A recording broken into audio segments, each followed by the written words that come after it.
கிருஷ்ணரினுடைய தேரோட்டியின் பெயர் உத்தவன்.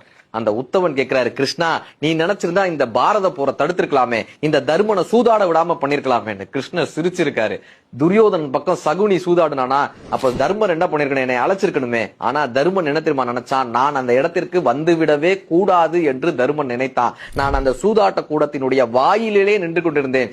ஏதோ ஒரு கட்டத்தில் தன்னை இழந்த போது, நாட்டை இழந்த போது, சகோதரர்களை இழந்த போது, பொன் பொருள் என்று அத்தனையும் இழந்த தர்மன் ஒரு முறையாவது என்னை அழைத்து விட மாட்டானா, என் பெயரை சொல்லிவிட மாட்டானா, ஓடி வந்து இவர்களை காப்பாற்றி விட மாட்டோமா என்று நின்று கொண்டே இருந்தேன். பாஞ்சாலி கூட முதலில் விவாதம் செய்தால், தன் அறிவு கொண்டு போராடினாள், தன் உடல் பலத்தை கொண்டு போராடினாள். எதுவும் நடவாத போது கிருஷ்ணா என்னை காப்பாற்று என்ற அந்த வாக்கியத்தை முடிப்பதற்கு முன்னால் நான் உள்ளே ஓடி சென்று அவளை காப்பாற்ற துணிந்தேன். இப்ப உத்தவன் கேட்டாரா, அழைச்சாதான் நீ போவியா, கூப்பிடாம நீ போமாட்டியா, அழைத்தால் தான் நீ போவியான். கிருஷ்ணருடைய பதில் என்ன தெரியுமா, ஒருவன் உதவி என்று கேட்காமல் அவனுக்கு